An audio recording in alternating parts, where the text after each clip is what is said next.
Di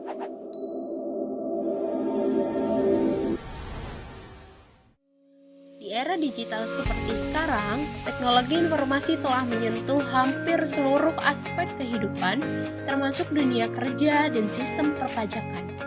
Salah satu bentuk nyata dampak sosial informatika adalah bagaimana proses penghitungan dan pelaporan pajak penghasilan kini bisa dilakukan secara lebih cepat, transparan, dan efisien. Pada video ini, kami akan membahas studi kasus nyata penghitungan dan pelaporan PPh Pasal 21 untuk seorang pegawai tetap, mulai dari menghitung penghasilan bruto hingga menentukan besarnya pajak yang harus dibayar. Lewat pendekatan praktis dan berbasis data, video ini akan menunjukkan bagaimana perpajakan tidak lagi rumit berkat bantuan informatika dan sistem digital yang terintegrasi. Halo, di sini saya akan memperkenalkan teman-teman saya. Yang pertama ada Aviana Damayanti, kemudian ada Hanifah Rizkiana, ada Rila Ayunuraini, Indri Febiola, dan saya Amelia Jikasari. Selamat menikmati.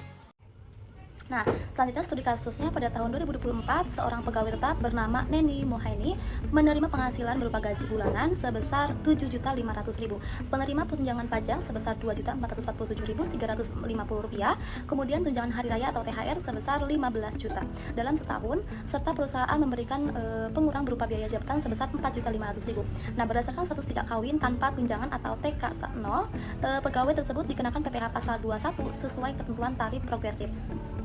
Oke, kali ini saya akan jelaskan tentang bukti penerimaan elektronik atau biasa disingkat BPE milik Ibu Neni Musraini. Nah, BPE ini merupakan bukti resmi bahwa seorang wajib pajak telah melakukan permohonan atau layanan tertentu secara online melalui sistem DJP.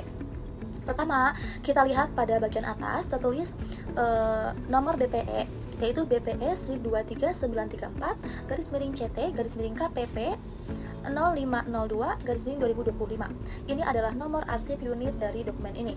Tanggal diterbitkannya itu 13 April 2025. Dan selanjutnya ada bagian identitas wajib pajak. Di sini ada nama wajib pajak Neni Musraini, kemudian NPWP 36.701.163.098.500.01. Alamatnya Jalan Kalipasir, Kota Tangerang. Selanjutnya di bagian kolom NPWP atau NIK wakil kuasa dan nama wakil atau kuasa terlihat tidak diisi atau dikosongkan. Artinya dalam permohonan ini tidak ada pihak lain atau kuasa pajak yang mewakili, sehingga permohonan diajukan langsung oleh wajib pajak yang bersangkutan, yaitu Ibu Neni Musraini. Nah, jenis permohonan yang diajukannya adalah konsultasi, artinya Ibu Neni mengajukan konsultasi pajak ke kantor KPP melalui sistem elektronik DJP online. Kemudian pada kolom jenis sub permohonan, tahun pajak dan unit kompres juga tidak diisi. Hal ini bisa jadi karena permohonan konsultasi ini bersifat umum dan tidak terkait langsung dengan tahun pajak tertentu, atau tidak memerlukan rincian unit penanganan. Nah, waktu diterimanya secara online pukul 18:37 dan 10 detik waktu Indonesia Barat. Kemudian di bagian bawah dokumen terdapat kode QR atau barcode. Nah, kode ini berfungsi untuk verifikasi digital supaya kita bisa cek keaslian dokumen ini secara langsung melalui sistem DJP. Nah, dan perlu diperhatikan juga karena ini adalah dokumen elektronik, maka tidak memerlukan tanda tangan dari petugas pajak karena sudah dianggap sah dan valid oleh sistem Direktorat Jenderal Pajak. Nah, jadi kesimpulannya BPI ini digunakan sebagai bukti resmi bahwa wajib pajak telah mengajukan permohonan atau layanan secara online dan permohonan tersebut telah diterima oleh sistem pajak. Sekarang kita akan masuk ke pelaporan pajak bulanan khususnya SPT PPh 21 untuk pegawai tetap. Pertama, kita lihat dulu di dokumen yang di sebelah kiri ini. Ini adalah bukti potong PPh 21, semacam tanda bukti bahwa pajak penghasilan kita sudah dipotong dan disetorkan oleh perusahaan. Di bagian atas ada informasi pribadi kita, seperti NPWP, nama, dan alamat. Ini harus sesuai dengan data dan sistem pajak. Lalu di bagian tengah ini sangat penting karena ada kode objek pajak 2110001 yang menunjukkan bahwa ini khususnya untuk pegawai tetap. Nah, pegawai tetap itu yang bekerja rutin dan menerima gaji setiap bulan, bukan freelance atau honorer. Lalu di sebelah kanan kode itu ada angka-angka. Angkanya, yang pertama ada penghasilan bruto atau total gaji kita sebelum potongan.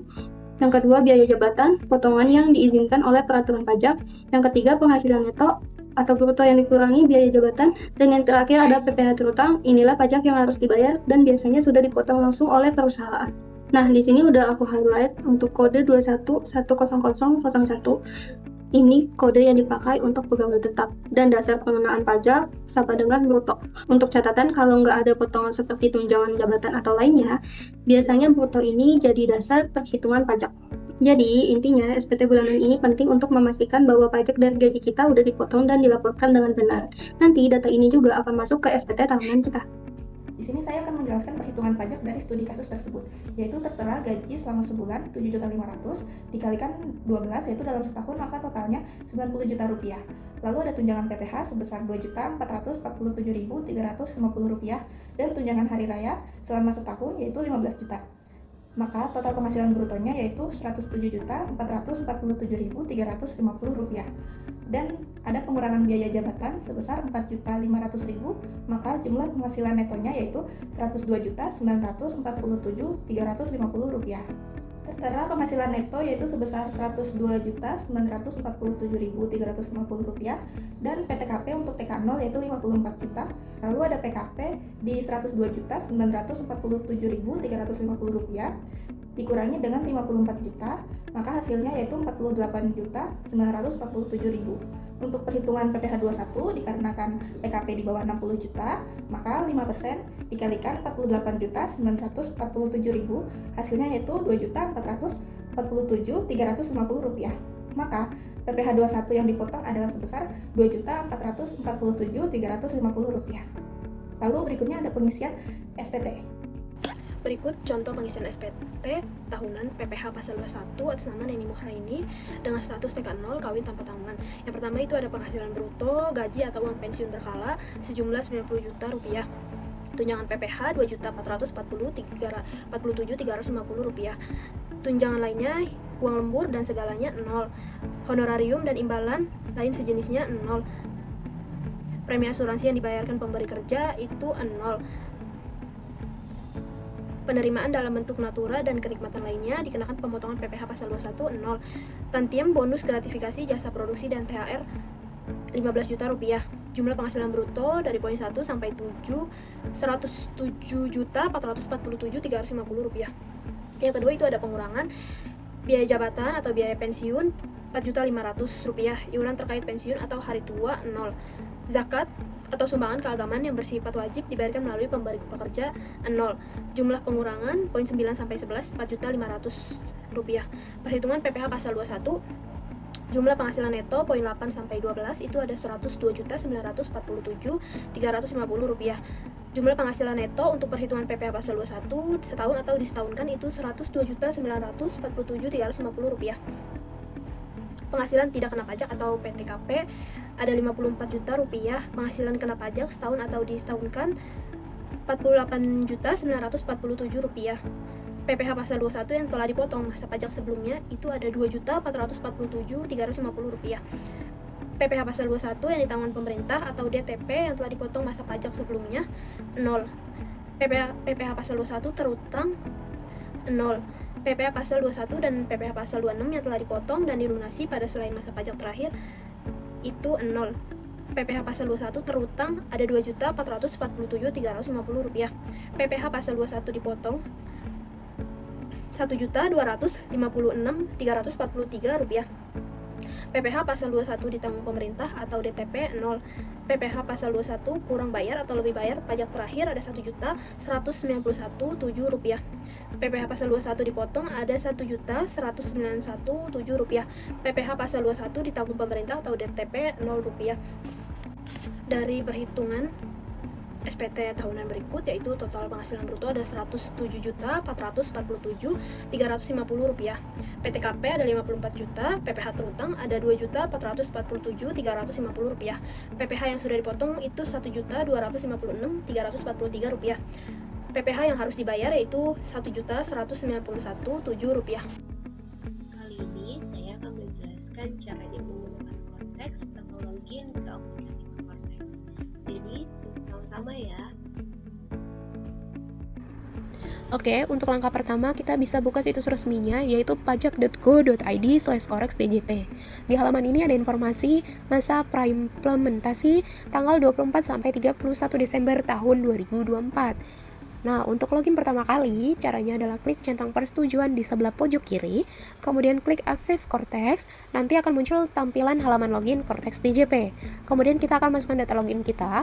Yang pertama gunakan nick atau NPWP yang biasa digunakan, kemudian masukkan kata sandi yang lama. Kata sandi yang lama ini adalah yang dipakai untuk login DJP online.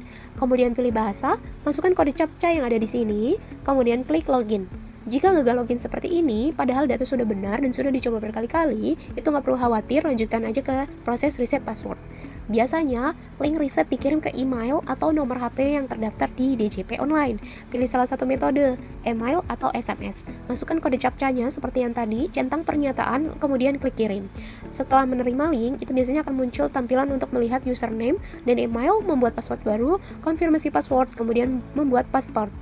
Nah, catatan nih ya, paspor itu adalah tanda tangan digital. Jadi, harus diingat baik-baik karena sering digunakan saat mengakses Cortex. Syarat paspor itu minimal 8 karakter, minimal 1 huruf kecil, 1 huruf besar, 1 angka, kemudian 1 simbol. Nah, tipsnya adalah buat password yang unik dan tidak mudah ditebak. Setelah mengisi semua data dan klik save, maka Anda akan sudah bisa login ke Cortex. Oke? Jadi, kalau sudah bisa login ke Cortex, tampilannya akan jadi seperti ini. Demikianlah pemaparan mengenai pajak penghasilan pasal 21. Sebuah kewajiban perpajakan yang sangat penting bagi setiap pemberi kerja maupun karyawan di Indonesia. Terima kasih atas waktunya, sampai berjumpa lagi di presentasi berikutnya.